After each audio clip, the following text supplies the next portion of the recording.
Beritakanlah firman, siap sedialah baik atau tidak baik waktunya.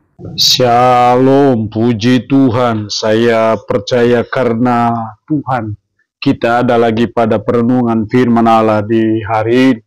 Dan firman Allah yang kita renungkan bersama di hari ini saya ambil dari Ibrani pasal 12 ayatnya yang ke-14.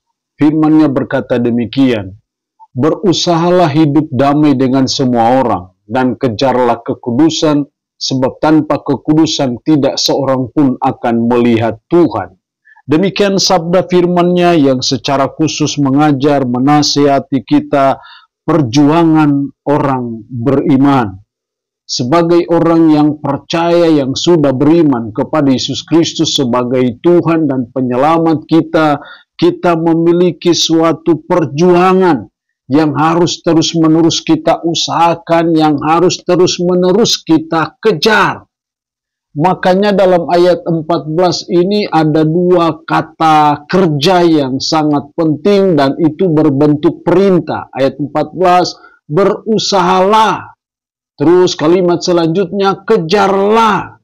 Yang bagi saya ini merupakan suatu perjuangan kita sebagai orang beriman.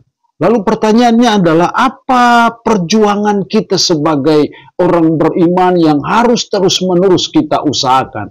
Setidaknya ada dua hal. Yang pertama, berusahalah hidup damai dengan semua orang. Jadi hal yang pertama yang harus kita perjuangkan dalam hidup kita adalah hidup damai dengan semua orang. Berusahalah. Itu artinya bahwa butuh usaha dari kita, butuh perjuangan dari kita untuk kita hidup damai dengan semua orang. Kita tidak hanya hidup damai dengan orang-orang tertentu, tetapi firman Allah menasihati kita berusahalah hidup damai dengan semua orang. Itu berarti bahwa siapapun dia, apapun dia, bagaimanapun dia, apapun sukunya, apapun agamanya, sebagai orang beriman kita terus berusaha, berjuang supaya hidup damai dengan semua orang. Ingat, kita adalah anak-anak Sang Raja Damai. Karena itu DNA Sang Raja Damai harus terus ada dalam hidup kita, yang terus membawa damai dengan semua orang, yang terus menjadi agen-agen pembawa damai. Jadi orang beriman tidak boleh bermusuhan. Orang yang percaya kepada Kristus tidak boleh saling bermusuhan.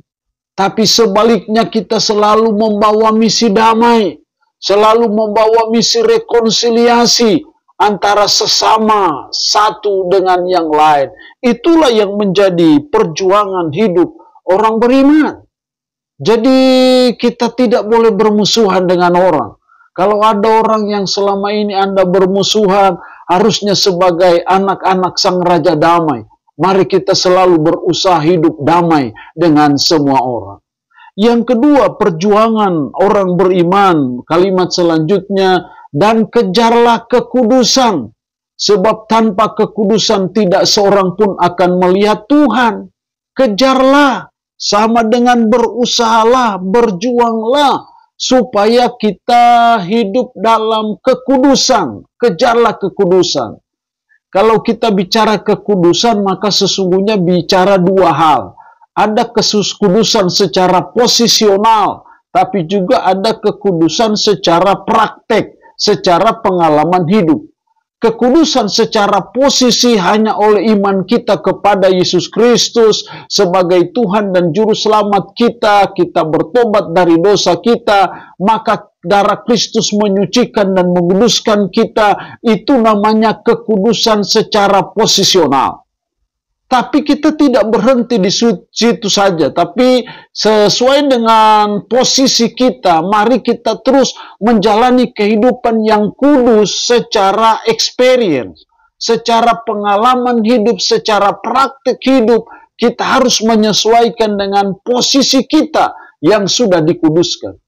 Jadi mari kita terus mengejar kekudusan itu. Apakah kekudusan secara posisional kalau Anda belum mengalami itu, tapi juga kekudusan secara pengalaman hidup, praktek hidup.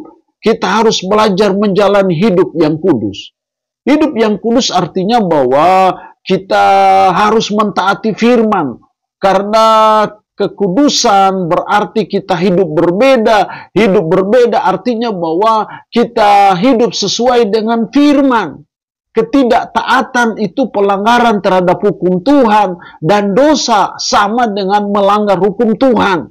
Karena itu kita belajar menjalani kehidupan yang kudus di mata Tuhan, yaitu kekudusan yang sesuai dengan firman. Maka disitulah kita akan mengalami kekudusan secara pengalaman dalam hidup kita sebagai umat. Dan inilah yang menjadi terus perjuangan kita dalam kehidupan kita sebagai orang beriman, yang terus kita wujudkan, realisasikan dalam kehidupan kita sehari-hari, yaitu hidup damai dengan semua orang dan mengejar kekudusan. Allah yang punya firman ini memberkati kita dengan firman-Nya di hari ini. Amin. Mari kita berdoa. Puji syukur untuk firman-Mu hari ini, mengajar kami, mengingatkan kami akan perjuangan orang beriman, yaitu berusaha hidup damai dengan semua orang dan terus mengejar kekudusan. Roh-Mu yang kudus tanamkan, meteraikan, mampukan kami untuk bisa menjalani hidup berdasarkan firman-Mu. Berkat Tuhan bagi umat-Mu yang mendengarkannya, yang sakit Tuhan Yesus jamah dan sembuhkan. Dalam nama Tuhan Yesus Kristus kami berdoa. Amin. Shalom. Tuhan Yesus berkati kita dengan firman-Nya di hari ini.